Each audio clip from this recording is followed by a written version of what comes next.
Nous commencerons cette heure par les grands titres de l'actualité en Israël. En cette matinée, le Likoud et le foyer juif sont finalement tous les deux descendus de leurs grands chevaux. Les représentants des deux partis ont décidé hier soir, tard dans la soirée, de trouver une formule de compromis qui puisse les satisfaire dans l'affaire de la loi sur Jérusalem déposée par Naftali Bennett, un amendement à la loi fondamentale sur Jérusalem déposé par Naftali Bennett. Et c'est cette formule qui sera déposée dimanche prochain devant la commission interministérielle des lois. Je vous rappelle qu'hier, Naftali Bennett avait accusé Binyamin Netanyahou de geler de ses propres mains ce projet de loi, cet amendement qui vise à empêcher toute concession territoriale israélienne dans Jérusalem en la conditionnant par un vote des 2/3 des députés de la Knesset. Il faut unifier Jérusalem dans les actes et pas dans les paroles, a déclaré Naftali Bennett en guise de critique en direction du Premier ministre Binyamin Netanyahou. Et au Likoud, on a rapporté que Bennett ne pouvait déposer son projet de loi sur Jérusalem sans se coordonner avec le ministre de Jérusalem, Zev Elkin du Likoud, d'où l'accord de compromis entre Bennett et Elkin qui a été donc conclu hier soir.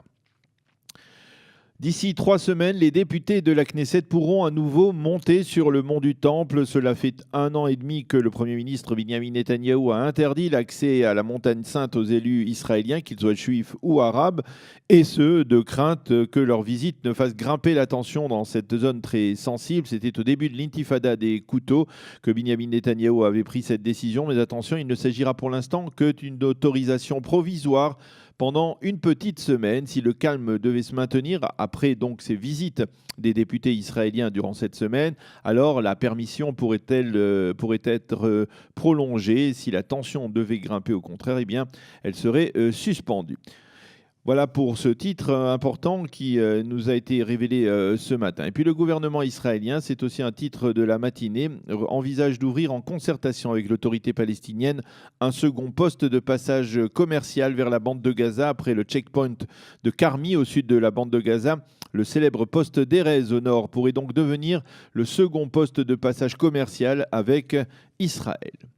C'est ce soir que l'ambassadeur des États-Unis en Israël, David Friedman, recevra dans les jardins de sa résidence prestigieuse à Herzliya des centaines d'invités à l'occasion de l'Independence Day, la journée de l'indépendance des États-Unis. Et pour la première fois, David Friedman a invité une très honorable représentation des élus des implantations juives de Judée et de Samarie à ces festivités. Il faut rappeler tout de même que Friedman est lui-même considéré comme un supporter actif de la construction dans les implantations et en particulier dans celle de Bethel en Samarie. Ce n'est d'ailleurs peut-être pas un hasard si la seule construction de 300 unités de logement validées ces dernières semaines par le gouvernement israélien se trouve précisément à Bethel.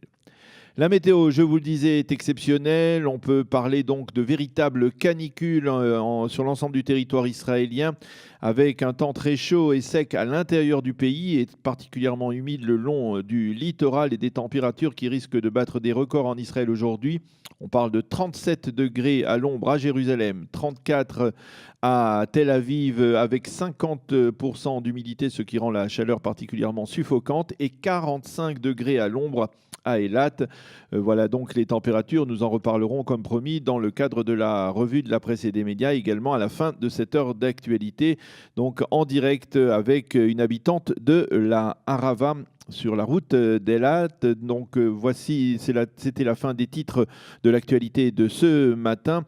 Dans quelques instants, après une page musicale proposée par notre ami David Amara, eh bien, nous retrouverons notre invité de la rédaction ce matin, Shlomo Balzan.